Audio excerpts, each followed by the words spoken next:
Bonjour, donc maintenant je vais te présenter une activité qui s'intitule En quoi l'eau liquide est-elle si importante pour la vie? Nous on a vu dans l'activité précédente que là où il y avait peu d'eau liquide sur Terre, il y avait peu d'êtres vivants. Donc maintenant on va se demander mais pourquoi justement cette eau liquide a-t-elle une importance si importante? Est-elle si importante? Alors pour cela, tu as plusieurs documents. Et alors le premier porte sur un poisson de glace qui a un nom scientifique un petit peu barbare qu'on appelle un nototénoïde. Et donc qu'est-ce qu'on te dit? On te dit que ces nototénoïdes de l'Antarctique, donc qui vivent au pôle, sont des poissons capables de vivre dans des eaux très froides. La température extérieure chute en hiver et les mers sont recouvertes d'une banquise. Aussi appelés poissons de glace, ils ont la particularité d'avoir un sang qui ne gèle pas, bien que celui-ci soit essentiellement constitué d'eau. Ça veut dire que le sang reste à l'état liquide, il ne va pas passer à l'état solide, et pourtant il est constitué d'eau. Et à cette température, a priori, l'eau devrait geler. Alors on t'explique pourquoi. En effet, au contraire des autres poissons, des substances antigel présentes dans leur sang permettent un maintien de l'eau à l'état liquide. Donc ça veut dire qu'ils ont quelque chose à l'intérieur d'eux qui fait que même si la température est extrêmement basse, le sang reste à l'état liquide. C'est-à-dire que l'eau qui est à l'intérieur d'eux, parce que leur sang est constitué pour partie d'eau, l'eau à l'état liquide qui est dans leur corps reste à l'état liquide.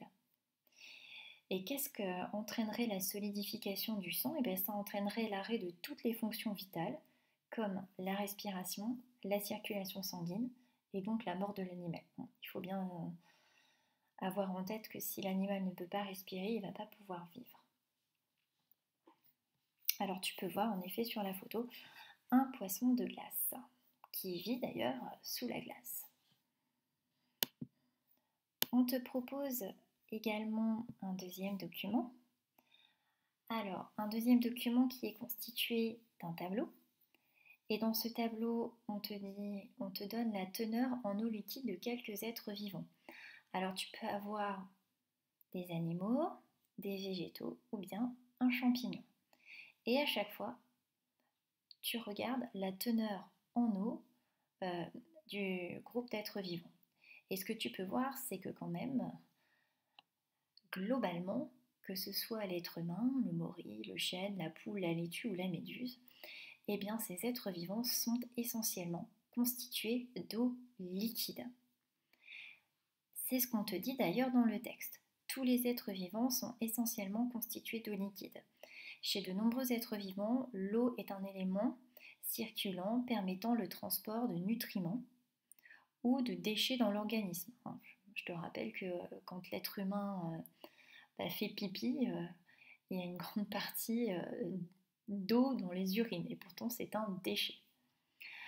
L'eau est ainsi le principal élément du sang des animaux ou alors de la sève des végétaux. Comme tu peux le voir sur cette photo, on te présente l'aloe vera.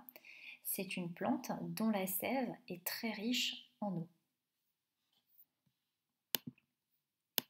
Et enfin, on te présente un dernier document où tu peux voir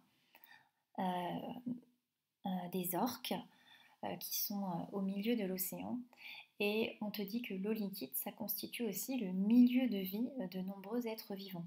C'est-à-dire que c'est, j'allais dire entre guillemets, la maison de nombreux êtres vivants.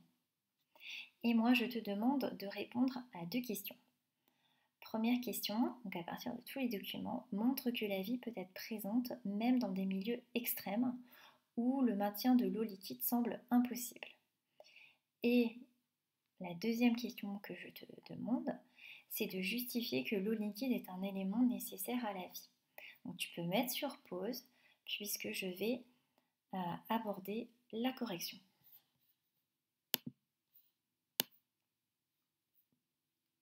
Alors, Donc j'espère que c'est bien fini.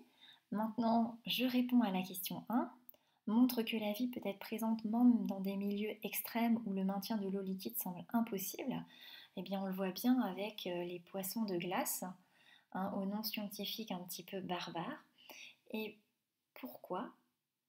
Parce que ces poissons de glace, eh bien, ils ont quelque chose dans leur organisme et ils réussissent à maintenir l'eau liquide qui est dans leur corps, donc l'eau à l'état liquide à l'intérieur de leur corps, alors que pourtant la température extérieure est très faible. Et on voit par cet exemple que la vie peut être présente dans un milieu extrême. Donc toi, tu ne pourrais pas, toi, survivre dans ces conditions, mais ce poisson s'est adapté par la présence d'un antigel dans son sang pour justement pouvoir vivre dans ce milieu extrême. En conclusion, justifie que l'eau, les liquides, est un élément nécessaire à la vie. Alors pour ça, pour moi, il faut vraiment que tu te serves du document 2 et du tableau. Pourquoi c'est vraiment un élément nécessaire à la vie? Tout simplement parce que l'eau liquide, c'est un élément nécessaire parce qu'elle est le principal constituant de tout être vivant. Que l'être vivant soit un animal, un végétal ou un champignon, il est essentiellement constitué d'eau liquide. Donc si tu n'as pas cette eau liquide, tu n'as pas les êtres vivants.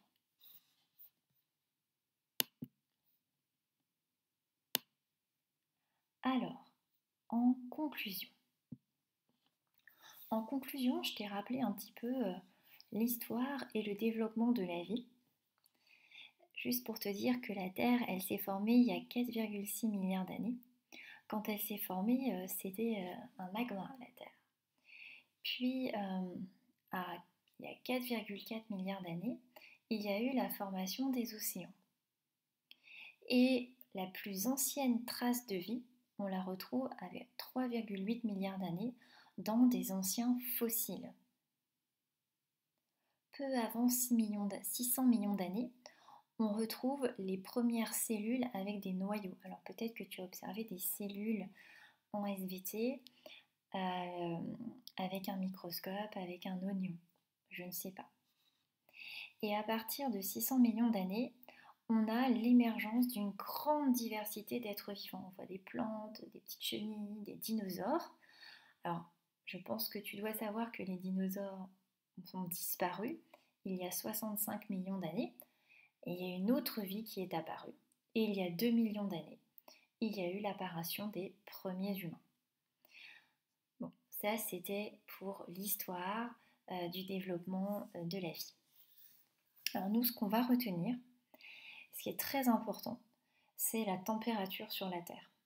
La température sur la Terre, qui est à peu près de 15-20 degrés Celsius, elle est compatible avec la présence d'eau liquide. Et cette eau liquide, elle est indispensable aux formes de vie que l'on connaît. L'apparition de la vie, il y a 3,8 milliards d'années, c'est à l'origine de la présence de dioxygène dans l'atmosphère. Alors ça, c'est un phénomène lié aux plantes qu'on appelle la photosynthèse. Et justement, cette émergence de cette présence de dioxygène, eh bien, ça a permis par la suite l'émergence d'une grande diversité d'êtres vivants. Donc, je résume. Pourquoi il y a la présence d'eau liquide? Parce que la température de la Terre autorise la présence d'eau liquide. Il y a eu des premières formes de vie il y a 3,8 milliards d'années et ces premières formes de vie ont permis de créer du dioxygène dans l'atmosphère. Et comme tu dois le savoir, on a besoin de dioxygène pour respirer. Et justement, cette présence de dioxygène, ça a permis de créer encore plus d'êtres vivants et avoir une grande diversité d'êtres vivants.